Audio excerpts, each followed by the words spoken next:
누가복음 15장 말씀해주고요. 잃어버린 자를 찾지 않는 사람이 바로 잃어버린 사람이다. 이런 제목으로 하나님의 은혜를 함께 나누고자 합니다. 여러분들 혹시 살아오시면서 무엇인가를 잃어버려 보신 적이 있습니까? 돈을 잃어버려 보신 적이 있습니까? 저는 어렸을 때에 돼지 저금통은 아니고 복주머니 그 저금통이 저희 방에 걸려 있었습니다. 7살 정도 됐는데 제가 그 당시 큰 돈인 100원짜리를 거기다 많이 넣어 두었었는데 어느 날인가 설날인지 추석인지 그 명절이 지나고 난 다음에 그것이 없어졌습니다. 그래서 우리 어머니가 굉장히 원통해 하면서 이게 도대체 어디 갔는가 이런 생각을 하게 됐는데 수십 년이 지난 지금도 기억을 하고 있어요. 여러분 혹시 무엇을 잃어버렸어요? 소주를 다 하는데 혹시 도시락을 놓고 간 적 혹시 없으세요? 그런 적도 있었고요. 또 길을 잃어버린 적은 많고요. 그 건망증이라고 하는 것이 바로 무엇을 잃어버린다고 하는 그런 그 병이죠. 그래서 어떤 이 건망증에 관한 그런 유머가 있더라고요. 냉장고의 문을 열고 내가 무엇을 이걸 꺼내려고 열었나 아니면 무엇을 넣고 닫으려고 이거를 했나 그럴 때 건망증의 아마 초기 증세라고 합니다. 또 이런 경우도 있죠. 계단을 올라가다가 저는 그런 적 정말 있습니다. 중간쯤 가는데 올라가려고 했나 내려가려고 했나 잠깐 멈춰서 그런 생각이 날 때가 있지요. 여러분들 오늘 제목이요. 잃어버린 자를 찾지 않는 사람이 잃어버린 사람이다. 무엇을 잃어버린다는 것은 누구에게나 있는 것이지만은 그러나 중요한 것을 잃어버린다면 큰 문제가 되겠죠. 사소한 것은 잃어버릴 수도 있겠습니다. 저희가 이제 미국에 와서 같은 유학생들끼리 있으면서 어떤 유학생은요 왔는데 가족과 함께 왔는데 그 여권과 이런 것들을 차 안에 두었다가 그것을 누군가가 훔쳐간 겁니다. 그래서 그분이 한국에 나가지도 못하고 미국에 계속 있게 되고 그러다 보니까 참 어려운 신분 상태에 놓이기도 했고 그런 경우도 본 적이 있어요. 그런 경우라면 참 중요한 것을 잃어버리겠죠. 제가 살고 있던 그 시카고에 동물원이 있습니다. 특별히 이제 브룩필드 주라고 아주 큰 동물원이 있는데 거기에서요 한때는 그 동물원이 폭우로 인해서 그 동물들이 살고 있는 우리가 물에 잠기게 되었습니다. 그렇게 잠기면서 북극곰 7마리가 그 동물원을 탈출하게 되었습니다. 탈출에 성공한 이 북극곰들은 산속으로 숨어 들어가거나 마을로 내려가지 않았습니다. 어디로 갔겠습니까? 군의 매점으로 뛰어갔습니다. 7마리의 곰들이. 그리고 가서 아이스크림 박스를 다 때려 부수고 아이스크림을 막 훔쳐먹고 과자와 마시멜로를 막 실컷 먹은 다음에 배가 퉁퉁 불었을 때에 옆에서 총을 빵빵 쏘니까 깜짝 놀래가지고 그때 잡히게 되었다는 거죠. 근데 왜 곰들이 이렇게 달아나지 않았을까? 이유는 그겁니다. 그 당시에 관람객들이 동물들에게 먹이를 주는 것이 그 당시에는 허용이 되어 있었습니다. 그렇기 때문에 인간들이 던져주는 그 입맛에 길들여진 곰들이 탈출하자마자 자기의 야성과 그 본성을 발휘하는 것이 아니라 옛날에 먹었던 그 달콤한 맛 이런 거에 끌려서 그만 매점을 습격한 것이 되겠죠. 야성을 빼앗긴 곰들입니다. 그리고 우리 기독교인들은 어떻습니까? 혹시 우리 기독교인들 중에서도 무엇인가 내가 빼앗겼다고 무엇인가 내가 잃어버렸다고 생각하시면서 산 적은 없으십니까? 우리가 예수님 만난 사람으로서 혹시 야성을 그리스도의 야성을 그 힘을 혹시 잃어버리시지는 않으셨습니까? 그러면은 이 그리스도인들이 가지고 있는 이 야성이라고 하는 것은 무엇인가? 그 담대한 그것이 무엇인가? 성경에 보면은요 사도행전 5장 40절에서 42절 말씀에 이런 말씀이 있습니다. 초대교회 때의 이야기인데요. 저희가 옳게 여겨 사도들을 불러들여 채찍질하며 예수의 이름으로 말하는 것을 금지하고 다시 풀어놓으니 사도들은 그 이름을 위해서 능욕받는 일에 합당한 자로 여기심을 기뻐하며 공회 앞을 떠나가니라. 저희가 날마다 성전에 있든지 집에 있든지 예수는 그리스도라 가르치기와 전도하기를 쉬지 아니하니라. 여러분 이게 초대교회의 모습입니다. 감옥에 가두어 놓고요 풀어주면서 다시는 너희들 예수님의 이름으로 예수의 이름을 입에도 말하지 말아라. 그렇게 말했더니 오히려 자기가 예수님 때문에 매 맞고 욕먹고 이 곤란함을 당하는 것을 첫째, 합당한 자로 여겼고요. 그리고 거기서 끝난 것이 아니라 그렇게 여김 당하는 것을 기쁘게 생각했다는 거죠. 왜 그렇게 했어요? 아, 예수의 이름에 정말 능력이 있는 거구나. 이게 특별한 거구나. 내가 전하는 이런 것들 때문에 마귀도 싫어하는 거구나. 마귀가 싫어한다면은 이 이름에는 큰 권세가 있는 거지. 어떻게 역으로 그렇게 생각했다는 것이죠. 여러분 어떻습니까? 이게 바로 초기 그리스도인들이 가졌던 그 힘, 그 야성이라는 것입니다. 욕먹는 것을 당연하게 생각했어요. 예수님의 이름을 전하고 예수님의 이름으로 살아갈 때에 세상이 우리와 다르기 때문에 세상이 우리를 욕할 것이고 세상이 우리를 다르게 볼 것이라는 것에 대해서 하나도 이상하게 여기지 않고 오히려 그것을 기뻐하고 오히려 그것을 합당하고 당연하다라고 생각했다는 것입니다. 이것이 바로 그리스도인들의 야성, 거친 힘입니다. 그럼 우리가 예수 믿고 나서도요, 힘없이 축 늘어져서 오늘도 그냥 살아야지 이렇게 하는 게 아니라 하나님이 주신 그 힘으로 날마다 목표가 있기 때문에 그것을 향해서 우리가 매진해 나가야 된다는 겁니다. 근데 여러분 요즘 크리스찬들은 어떻습니까? 요즘 목사들은 어떻죠? 목사는 성도에게, 또 성도는 세상 문화에 길들여져서 야성을 잃어버린 경우가 많습니다. 그래서요, 요즘은 교회가 세상을 걱정하는 것이 아니라 세상이 교회를 걱정하는 세상이 되었다라고 많이 말을 합니다. 원래 크리스찬들이요, 야성, 그 힘, 그걸 잃어버렸기 때문에 여러분 오늘 우리가 이 본문 말씀을 통해서 그것을 찾는 전 시간이 되기를 바랍니다. 첫 번째 그래서 우리가 살펴보고자 하는 것은요, 그 야성이라는 것은 어디서부터 시작되는가? 아버지의 마음과 통하는 것에서부터 시작되어진다라는 것입니다. 오늘 주부에 보면 나오지만요, 아버지의 마음과 통한다. 오늘 17절 말씀해 보니까 자, 이에 스스로 돌이켜 가로되 내 아버지에게는 양식이 풍족한 품꾼이 얼마나 많은고 나는 여기서 줄여 죽는구나 라고 했던 둘째 아들 탕자가 다시 아버지의 마음을 생각하면서 아버지는 그런 분이셨구나 라는 것을 생각하면서 집 나갔다가 다시 돌아오는 겁니다. 아버지의 마음을 아는 거죠. 내가 다시 돌아가도 아버지 나를 버리지 않을 거야. 아버지의 마음과 통한 겁니다. 여러분 우리가 무엇을 하든지 하나님의 일을 하는 사람이면 됩니다. 하나님의 일을 하는 사람이려면 하나님의 마음과 통해야 됩니다. 하나님의 마음과 같아야 된다는 것이죠. 그래서 그런지 어떤 목사님들의 이 휴대폰 전화번호를 보면은 0691, 0691 그래서 이제 0691 좋잖아요. 그렇게 가지고 있는 목사님도 계시고요. 우리 교회 같은 경우는 천사잖아요. 천사. 또 어떤 목사님은요, 구하나, 그러니까 구원 뭐 이런 것도 있고요. 또 어떤 분은 영하나, 구하나, 영원 구원. 만약에 저를 아무거나 가지라고 한다면 저는 영원 구원, 이 번호가 참 좋은 것 같아요. 이런 걸 보면서 이 전화번호 하나만 보더라도 이분의 인생의 목표가 뭔지가 딱 나오잖아요. 그죠? 이분은 인생의 목표가 영원 구원이구나, 구원 구원이구나. 얼마나 그거를 인생의 목표로 가졌으면은 어떻게 해서 저 전화번호를 땄지? 이런 생각을 갖게 되면서 그거 하나만 봐도 딱 나타난다는 것입니다. 아버지의 마음과 통하는 것이죠. 아버지의 마음은 아버지의 생각입니다. 그 아버지의 생각은 또 아버지의 뜻입니다. 그것이 무엇이냐 하면은 오늘 본문을 통해서 볼 때에 영원 구원이라는 겁니다. 영원 구원. 집 나간 아들이 다시 돌아오는 것. 집 떠나갔던, 아버지를 떠나갔던 이런 영혼을 찾는 것, 그것이 바로 아버지의 뜻이고 그것이 바로 아버지의 마음. 그 마음과 우리의 마음이 통할 때 거기서 힘이 나는 거죠. 거기서 능력이 나타난다라는 것입니다. 아프리카 밀림지대에 파견되었던 어느 병사가 있었습니다.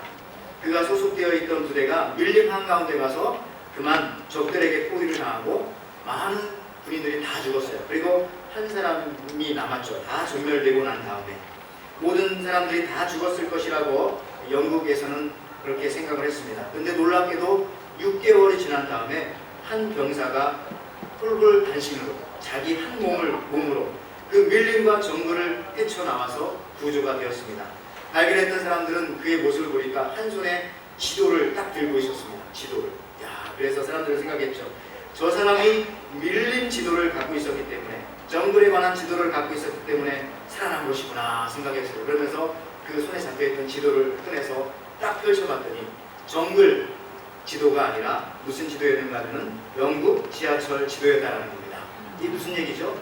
그 지도를 붙잡고 있었다는 것은 내가 살아서 돌아가면은 다시 내가 살던 그 런던으로 돌아갈 수 있을 것이다. 거기 가면은 내 가족도 있고 내 부인도 있고 내 자녀들도 있고 다시 거기에 돌아가야지.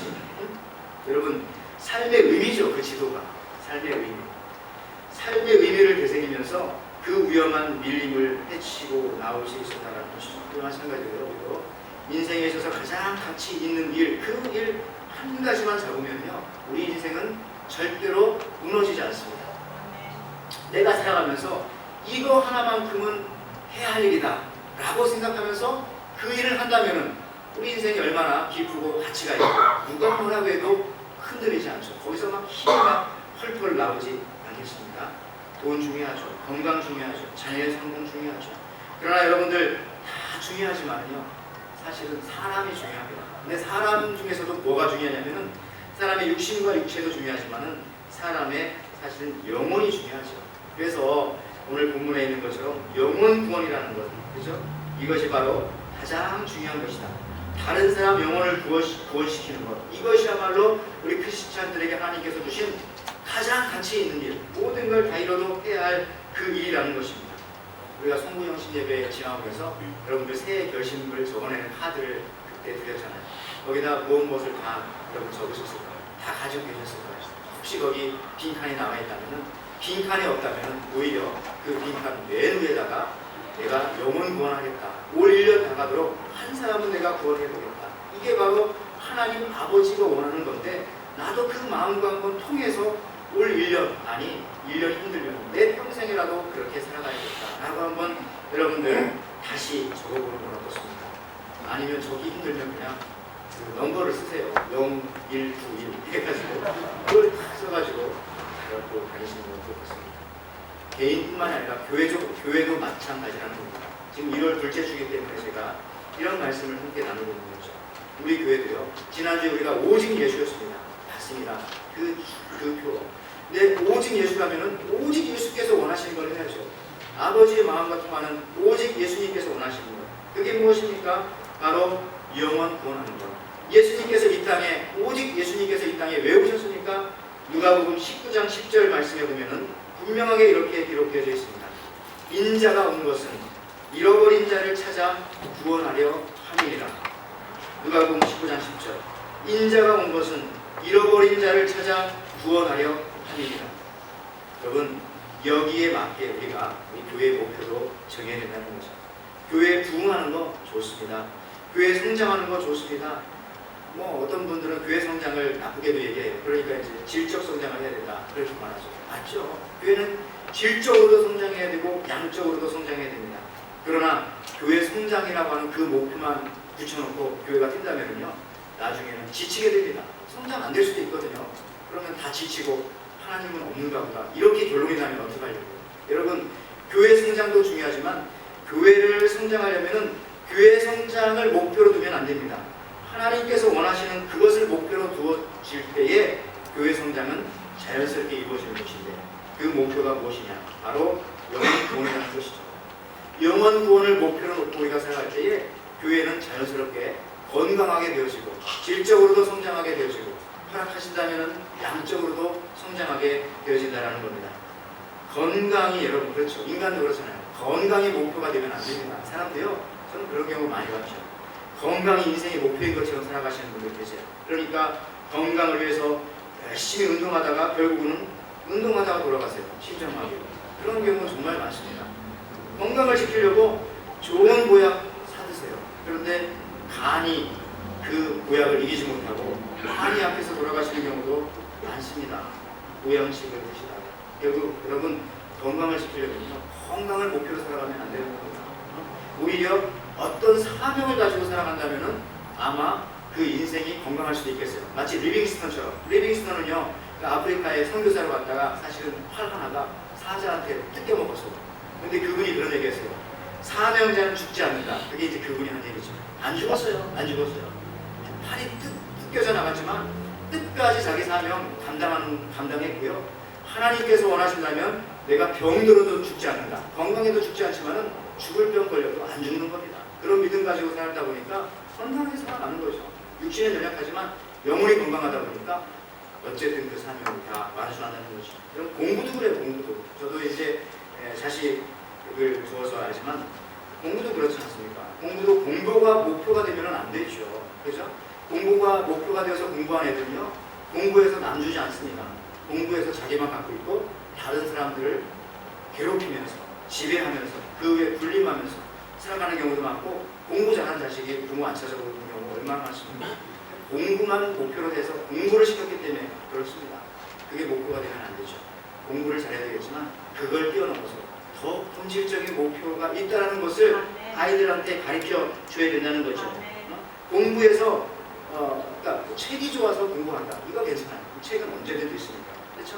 아니면 공부해서 하나님의 일을 하려고, 그것도 좋은 목표예요. 공부보다 더 큰 것을 성취하기 위해서 하다못해 그런 거 있잖아요. 제 고3 때 보니까 어떤 애는 좋은 여자친구 만나기 위해서 공부한다. 차라리 그렇게 공부하면 공부 잘하더라고. 근데 공부만 목표 놓고 하니까 막 지겨워가지고 끝내고 머리가 잘 안 따라가니까 지치고 쓰러지더라고. 근데 여자친구, 공부 잘해서 내가 좋은 여자친구 생기겠다. 여러분, 그래서 보니까 요즘에 한국의 고3 학생들, 수험생들 반에 가면은 그 풀이 뒤에 딱 붙어 있지 않습니까? 거기에 그런 그 풀이 붙어 있더라고. 옛날처럼 뭐 고진감래, 쓴 것이 오고 난 다음에 단 인생이 온다, 그런 거 안 붙여놔. 요즘에는 애들 그 이해를 못하고 이렇게 붙여놓는다고 합니다. 남학생 반에는 10분 더 공부하면 마누라 얼굴이 바뀐다. 맞는 것 같아요. 맞는 거. 그리고 여학생 반에는 10분 더 공부하면 남친 차종이 바뀐다. 진짜 맞죠. 공부하게 되죠. 저도 열심히 공부해가지고 많이 바꿔가지고 지금 훌륭한 아내와 함께. 그런데 여러분들 공부 안 한 거 같죠? 근데 오늘 그런 부분도 있더라고요. 오늘 흘릴 침은 내일 흘릴 눈물이다. 그러니까 지금 많이 침 흘리면서 여기서 막 이렇게 공부해요. 졸아도 여기서 졸아라, 이렇게 얘기했죠. 그 푸는 뭐냐? 칠판 봐라. 그런 부분도 있고요. 늦었다고 생각할 때 이미 늦은 것이다. 그러니까 빨리 가라, 이거죠. 더 늦기 전에. 그 다음에 어떤 그 푸는 그런 것도 있더라고요. impossible에서 땀 한 방울 흘리면 I am possible. 그래서 심평을 딱 찍으면 땀 흘리면서 공부해라. 또 노력한 자가 이기는 것이 아니고 이긴 자가 노력하는 거다. 뭐 이런 부분들을 막 붙여놓고 그렇게 하니까 애들이 10분만 더 공부하자. 내 부인의 얼굴이 바뀌게 되잖아. 이러면서 열심히 공부하는데 하다못해. 그러니까 공부가 목표가 되면 안 되고요. 그 이상의 것들이 목표가 되어질 때 그것을 할 수 있다는 거죠. 건강도 공부도 마찬가지입니다. 교회도 그렇죠. 다시 말하자면 교회도 성장이 목표가 되는 것이 아니라요, 그냥 하나님이 원하시는 것, 그것을 해야만이 정말 교회는 성장하게 된다는 거죠. 성장만 목표가 되면요, 교회가 무슨 처치 컴퍼니가 되는 거죠. 무슨 교회 그룹이 되는 거죠. 그래서 교회가 막 신문사도 하고 헬스센터도 하고, 교회가 막 너무 커지다 보니까 빌딩도 관리하고 사채도 하고, 이런 교회들이 한국에 있지 않습니까? 이거는 성장에만 목표를 두었기 때문에. 그게 아니죠. 하나님이 원하시는 영원 구원의 목표를 둘 때 교회가 크건 작건 그 일을 하면은 그 교회는 기쁜 겁니다. 성공해도 기쁘지만, 이런 말 할 필요는 없겠지만, 망해도 기쁜 겁니다. 하나님이 하는 그 일을 하다가 그렇게 되니까. 여러분, 본질적인 것을 하다 보면요, 근데 중요한 것은 교회는 절대로 망하지 않습니다. 절대로 부흥하게 되어 있습니다. 하나님이 원하시는 영원 구원이 바로 우리 교회의 목표가 되어져야 한다는 겁니다. 그게 바로 예수님께서요, 승천하시면서 우리한테 마지막 남기신 유언과 같은 말이에요. 그리고 이 유언을 여러분들이 잘 성취하면 내가 돌아와서 여러분들을 데리고 이제 내가 하늘에 집을 준비할 텐데 거기 가서 이제 우리가 함께 살 것이다 라고 예수님께서 말씀하지 않았어요? 그래서 지상 대명령인 마태복음 28장 19절에서 20절 말씀에는요, 그러므로 너희는 가서 모든 민족을 제자로 삼아 아버지와 아들과 성령의 이름으로 세례를 베풀고 내가 너희에게 분부한 모든 것을 가르쳐 지키게 하라. 올지어다 내가 세상 끝날까지 너희와 항상 함께 있으리라 하시니라. 아멘. 이것이 바로 지상명령, 나가서 영혼을 구원하라는 얘기죠. 마지막 말씀하신 거예요. 어떤 분은 근데 이 지상명령도 지상, 해상 이런 것처럼 땅에서 주신 명령이다 이렇게 생각하더라고요. 그건 아니죠. 가장 높은 명령이잖아요. 뜻짓자 높을 상자, 모든 뜻 가운데 제일 높은 명령, 하나님 예수님께서 우리한테 마지막으로 주신 명령은 지상 명령이었어요. 그래서 오늘 본문 말씀에 보면요, 이 잃은 아들을 찾는 내용이 나오는데, 그 내용이 나오기 전에 그 앞에 보면은 잃은 양의 비유도 나오고요, 한 마리 양을 찾는 잃은 양의 비유도 나오고, 또 잃은 공전, 드라크마를 찾는 그런 비유도 나오고, 바로 세 번째 오늘 본문인 탕자의 비유, 둘째 아들을 다시 찾는 그런 비유가 나오는 것입니다. 예수님은 잃은 것을 소중히 여기시며 그것을 찾기 위해 지금도 애쓰신다는 거죠. 주님께서 남기신 말씀입니다. 커밋 롱이라고 하는 그 박사님이 이런 말을 했어요. 오늘날은 옛날 우리의 선조들보다 교회가 교육도 많고 교회가 좋은 건물을 가지고 있고 멋진 교회를 가지고 있다. 그런데 그런 것을 가지고도 사람들을 구원하지 못하고 있다. 우리는 사람 낚는 어부가 아니라 수족관을 지키는 데 지나지 않고 남의 수족관에서 서로 고기를 훔치는 데 지나지 않는다 라고 그렇게 얘기를 했습니다. 요즘 현대 교회의 모습이라는 거죠. 고기를 잡으러 나가지 않고요, 수족관만 지키고 남의 수족관에서 훔쳐오는 거죠. 원래 남의 가서 이쪽 교회에서 저쪽 교회로, 저쪽 교회에서 이쪽 교회로. 여러분, 그런데 그건 하나님께서 원하시는 일도 아니고 하나님께서 절대 기뻐하시는 일도 아니라는 거죠. 우리는 바깥에 나가서 아직 내 수족관에 들어오지 않은 예수님을 모르는 그러한 생판, 생짜배기, 예수님을 모르는 그런 사람들을 우리가 구원하기 힘써야 된다는 거죠. 그게 하나님 나라의 입장에서 보면은 그게 구원이죠. 그게 구원. 그게 바로 영원 구원이죠. 이쪽 교회에 있는 사람, 저쪽 교회에 있는 사람 다 모아다 와봤자 나중에 그 사람들은 또 다른 데로 가게 되어 있어요. 이런 걸 생각할 때에 본질적인 것, 영원 구원에 관심이 있는 것이 아니라 교회 성장에만 관심이 있었을 때 이런 문제가 생긴다는 겁니다. 그리고 요즘에 현대 미국 교회가 어떤 형태로 되어지고 있는지 아십니까? 미국 교회를 연구했던 김신기 목사님이 그런 말씀을 했어요. 요즘에 그 미국 교회는요, 크게 두 부류로 나눠진대요. 대형 교회와 작은 교회.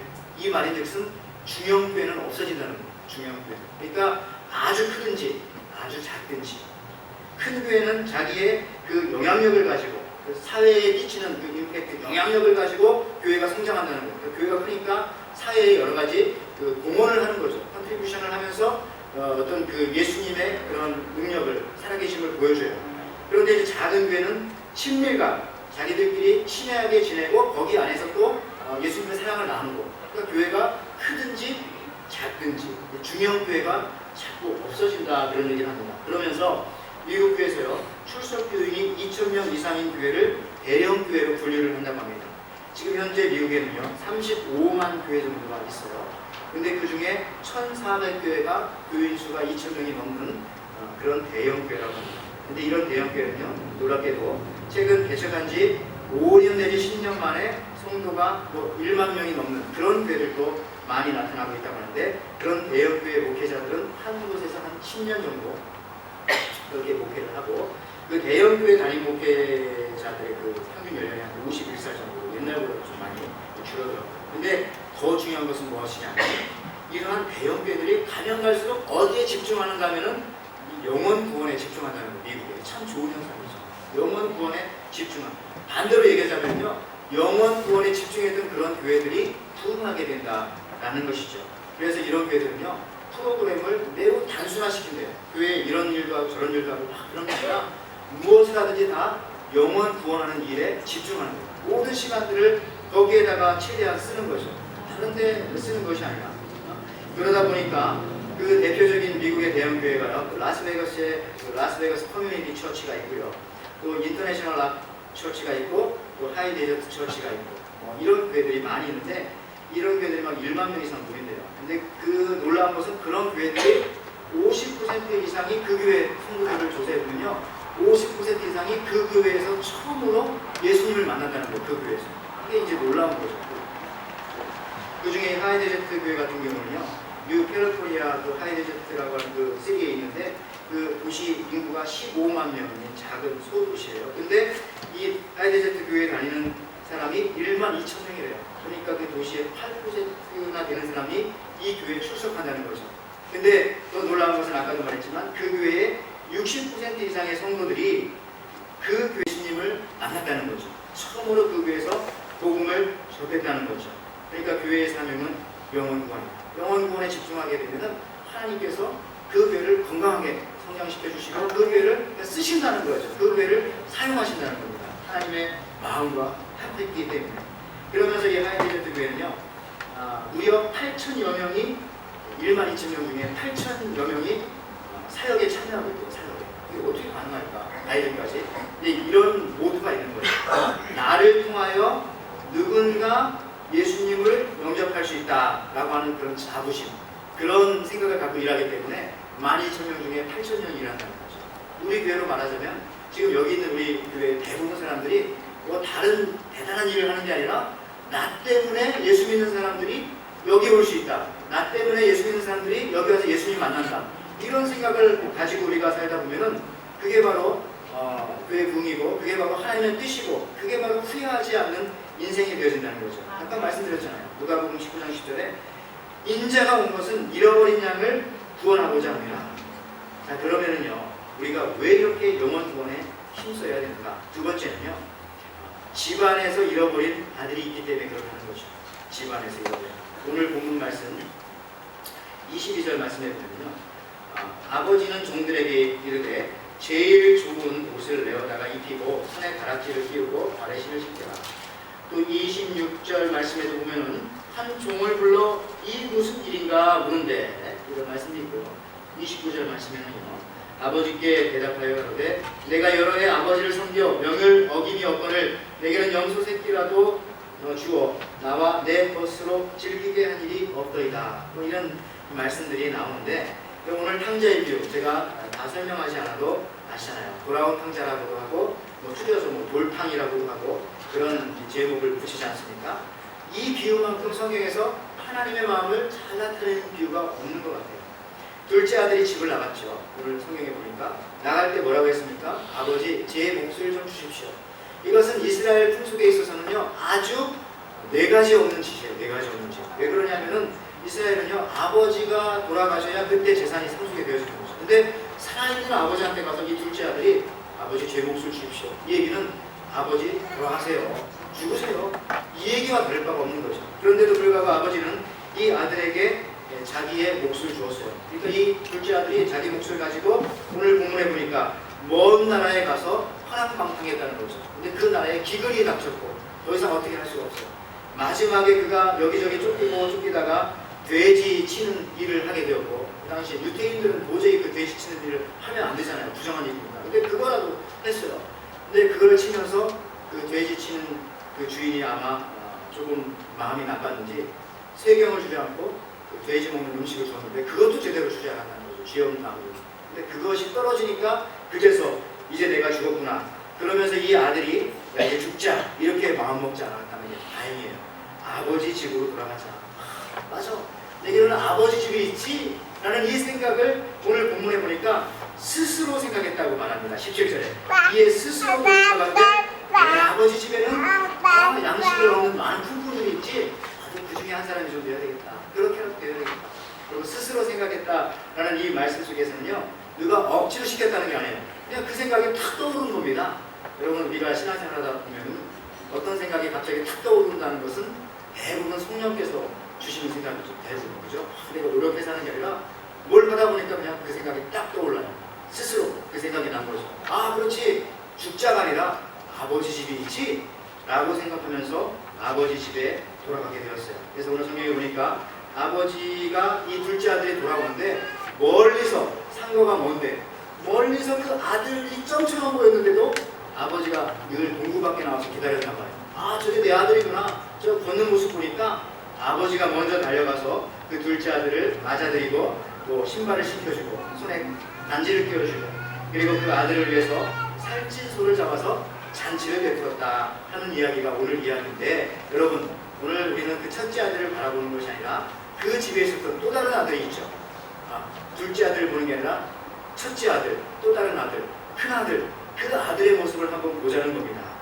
근데 이 아들이요, 자기 동생이 돌아왔으면 기뻐해야 되는데 어떤 마음을 품고 있습니까? 분하다고 하면서, 분하다고, 그죠? 화를 내면서, 그리고요, 이 집에 남아있던 첫째 아들이 아버지와 관계가 매우 안 좋았다는 것을 오늘 성경을 통해서 우리가 볼 수가 있어요.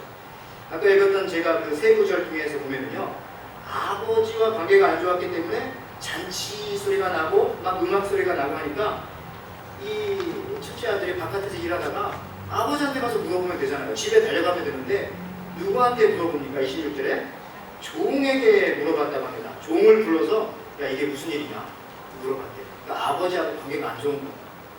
그 다음에 아버지조차도요, 이 둘째 아들이 돌아올 때에 그 잔치하는 것을 그 첫째 아들과 상의하지 않고 오히려 종들과 상의하고 종들을 시켜서 잔치를 베풀어라. 22절에 그렇게 말하고 있는 거죠.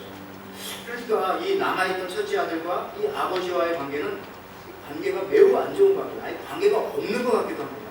네. 여러분, 이겁니다. 바로 이게 어떻게 보면은 집 안에 잃어버린 탕자라는 거죠. 사실은 돌아온 탕자는 이제 다시 얻은 아들입니다. 그러나 정말 진짜 탕자는 누구냐면은 아버지를 버리고 떠나가서 돌아왔던 그 탕자가 아니라 집 안에 있었지만 아버지와 있었던 그 첫째 아들이 진짜 잃어버린 아들이었다는 거죠. 오늘 본문의 제목에 있는 것처럼 잃어버린 사람을 다시 찾지 않냐는 그 마음을 가진 그 사람이 잃어버린 사람이라는 거죠.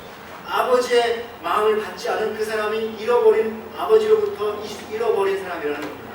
아버지와 같은 마음을 갖고 있지 않은 그 사람이 아버지와는 관계없는 집안에는 있지만은 아버지의 기억 속에서 아버지의 생각 속에서 잊혀져 버린 그러한 사람이다라는 것입니다. 그건 제가 이제 한국 TV는 거의 안 보는데 요즘 그 한국의 그 버라이어티 쇼 중에 그 정글의 법칙이라는 것이 있다고 합니다. 저는 솔직히 말해서 한 2번 봤어요. 2번 봤는데 이 정글의 법칙이 지금도 하는지 모르겠습니다만은 그 내용이 그런 거잖아요. 이 어떤 그 유명한 김병만이라고 하는 그 코미디언인가 개그맨하고 많은 연예인들이 이렇게 아주 힘든 지역으로 가서 거기서 아마 살아가는 것 같아요. 별 도움을 받지 않으면서 어떤 때 뭐 남극에도 가고 북극에도 가고 뭐 정글 같은 데도 가고 아마존에도 가고 저는 아마존인가 어디 그런 데 갔던 걸 본 적 같은데 아마 먹을 것 같은 것도 안 주는 것 같아요. 그러니까 뭐 벌레 같은 것도 잡아먹었던 것 같기도 하고 뭐 물고기도 알아서 잡아먹어야 되고 아무것도 안 주니까 집도 자기들이 막 그 나무를 부러뜨려서 집을 짓고 살아야 되고 전기도 전혀 없고 그러니까 거기 갔다 온 그 여자 연예인들은 막 정말 빽짝 마르고 얼굴이 시커멓게 되고 이렇게 되고 하는 그런 상황들이 TV에서 나오는 걸 봤어요. 근데 여러분들 어떤 사람이 그랬대요. 이 정글의 법칙이라고 하는 이 프로그램 PD가 이지원이라고 하는 그런 사람입니다. 근데 사람들이 궁금해죠. 아니 어떻게 가서 그런 상황, 어려운 상황들을 다 버텨내는 겁니까? 또 연예인들은 물론 돈을 받으니까 그런다고 할지라도 거기 함께 뭐 카메라를 메고 갔던 사람들, 뭐 그런 소품을 가지고 왔던 그런 스태프들도 많을 거 아니에요. 그 사람들 어쨌든 그 옆에 가서 다 찍어야 되는 거잖아요. 추우면서 더우면서 막 밤에 어떻게 그렇게 합니까? 했더니 그 이주원 PD가 그렇게 말했다고 합니다. 우리는 일단 있잖아요. 일단 그 극한 상황 속에서 프로그램을 시작하면은 그때부터는 PD님, 감독님, 뭐 무슨 조명 감독님 이렇게 부르지 않는데요. 그냥 다 형, 동생, 형님 뭐 이런 식으로 다 존칭이 바뀌어버린대요. 그러니까 그 어려운 상황 속에서 버틸 수 있었다. 그렇게 말을 하더라고요. 오늘 이 본문 말씀에도 보면요. 집 나간 탕자는 동생이에요. 동생. 이 큰 황할 때는 동생이에요. 근데 동생이 돌아오는 것을 찾지도 않았을 뿐만 아니라 돌아오는 것을 보고 굉장히 분했어요. 아마 자기 재산이 더 나눠질까 두려워서 그런지 모르겠지만 분개합니다. 동생인데도 동생이라고 생각하지 않는다는 것이죠. 여러분, 우리는 먼저 구원받은 사람들입니다. 우리는 먼저 하나님의 아들이, 하나님의 딸이 된 첫째 자녀들입니다. 그렇다면 여러분, 우리가 저 교회 바깥에 있는, 예수님 바깥에 있는 그 집 나간 우리 동생들, 어떻게 보면 예수 믿지 않는 그 영혼들을 우리가 기다리고 그 영혼들을 찾아 나서야 되지 않는 겁니까? 만약에 이 첫째 아들이 잃어버린 영혼을 찾아 나섰다면 오늘날 이 기쁨을 아버지와 함께 누리지 않았겠습니까? 오늘 제가 이제 마지막으로 세 번째요. 다시 찾은 아들이 사는 일은 무엇이냐라는 것입니다. 우리 32절 말씀해 보니까 이렇게 돌아와서 첫째 아들과 둘째 아들이 극렬하게 나눠지는데요. 32절에 첫째 아들이 하도 그냥 아버지한테 화를 내고 분해하고 이러니까 아버지가 이런 말을 합니다. 32절에 아버지가 이르되 첫째 아들한테 예 너는 항상 나와 함께 있으니 내 것이 다 내 것이로되 이 내 동생은 죽었다가 살았으며 내가 잃었다가 얻었기로 우리가 즐거워하고 기뻐하는 것이 마땅하니라 이렇게 말합니다. 이게 첫째 아들한테 해줄 말이에요. 물론 그 옆에 집 나갔다 돌아왔던 둘째 아들도 당연히 있었겠지요. 여러분 어떻습니까? 아버지의 마음과 여러분 동의를 하십니까? 잃어버린 자를 찾으시는 아버지의 마음. 여러분의 마음에 그런 마음이 여러분들이 있습니까? 그렇다면 여러분들은요 하나님의 자녀들이지만은 만약에 그런 마음이 없다면은 혹시 우리가 잃어버린 영혼이 아닐지 한번 생각해 봐야 된다는 거죠. 아버지의 마음을 갖고 있어야 아버지의 자녀죠. 집안에 있는다고 해서 그게 아버지의 자녀가 아니라는 것이죠. 오히려 집안에 있었던 큰아들이 잃어버린 자이었습니다. 여러분 어떻습니까? 저는 여러분들이 다 하나님의 정말 자녀가 된다고 믿고 싶어요. 그렇다면 아버지의 마음을 가지고 잃어버린 자들을 찾고자 하는 그 마음, 아버지의 마음이 우리 안에 있어야죠. 여러분들, 저를 포함해서 여러분들이 다 진짜이기를 바랍니다. 진짜 크리스찬이기를 바랍니다. 근데 참 무서워요. 그런 얘기 있잖아요. 자는 사람 깨울 수 있지만요, 자는 척하는 사람 우리가 깨울 수 없어요. 정답. 여기 크리스찬 있죠? 크리스찬인 척하는 사람들은 크리스찬 아니라는 것을 밝혀내기 힘들어요. 근데 그게 뭐냐면 제가 지금 말하잖아요. 아버지의 마음과 통한 아버지의 마음이니까 잃어버린 영혼에 대해서 여러분들도 찾고자 하는 마음이니까 예수 안 믿는 사람을 보면은 불쌍한 마음이 막 생기는 거야. 저 사람을 어떻게 해서든지 믿건 안 믿건 내가 예수 한번 전해봐야 되겠다 이런 마음이 있는지 말이죠. 여러분 그 코카콜라 사장의 최대 관심사가 어디겠어요? 최대 관심. 코카콜라 사장의 최대 관심사는 어디에 집중되어 있겠어요? 펩시콜라죠. 펩시콜라. 상대방 그 회사에. 그래서 애플의 최대 관심사는 그동안 아마 삼성이었겠죠. 삼성 애플이었고, 그죠? 어떻게 하나 그 상대편이. 맞잖아요. 크리스찬의 최대 관심사는 넌 크리스찬이 되어야 되지. 그죠? 되어야 되죠. 믿는 사람의 최대 관심사는 안 믿는 사람의 관심사가 되어야 되는 거예요. 우리가 뭐 믿는 사람들끼리 서로 이런 것도 중요하지만 그건 2차적인 문제입니다. 그건 2차적인 문제. 우리 모두가 본질을 저는 구하면 좋겠습니다. 우리 교회와 여러분 개인도 이 본질적인 것, 주님이 원하시는 영혼, 이거의 핵심을 구해야 된다는 거죠. 월트 디즈니사가 한창일 때에 그의 경쟁 그룹이었던 그 경쟁사에서 그 월트 디즈니의 사람들을 보냈어요. 견학을 시켜달라고 했어요. 그랬더니 월트 디즈니에서 큰 게임, 오케이 견학을 다 시켜줬어요. 근데 보여줄 건 보여주고 안 보여줄 건 안 보여줘야 되는데 전부 다 보여줬어요. 전부 다 경쟁 그룹한테 다 보여줬어요. 그러니까 나중에 이 상대방 그 회사에서 견학하러 왔던 사람이 너무 미안하니까 너무 다 보여주니까 이런 말 했대요. 이런 것까지도 저희들한테 다 보여주면 이런 것까지 다 견학시켜줘도 됩니까? 정말 미안한 마음도. 그랬더니 디즈니가 그런 말 했대요. 얼마나 대단한 말이야. 이런 말 했어요. 괜찮습니다. 여러분들이 아이디어와 연구시설은 다 모방할 수 있을지 모르겠지만은 우리가 아이들을 사랑하는 마음은 절대 카피할 수 없을 겁니다. 이런 말이 있다는 것이죠. 얼마나 큰 자부심인가. 대단한 자존심이죠. 저는 에덴교회가 여러분이 이 복음에 대해서 이런 본질적인 것에 대한 자존심을 가졌으면 좋겠습니다. 우리 교회가 뉴욕 한복판에 있는 그런 교회가 아닐지라도 하와이에 있는 교회일지라도 10,000명이 아니라 100명도 안 되는 성도가 모인다 할지라도 그렇게 중요한 것이 아니잖아요. 지금 혹은 앞으로 우리가 하는 일이 다른 일이 아니라 우리가 하는 일이 주님이 원하시는 일을 하기 때문에 우리는 자신감이 있을 수 있는 거예요. 자신감이 있어야 되는 겁니다. 우리가 어떤 상황에 있든지 우리는 일을 한다. 영원권이라고 하는 주님이 원하시는 일을 하기 때문에 우리는 아무것도 부족할 것도 없고 아무것도 부러울 것도 없다.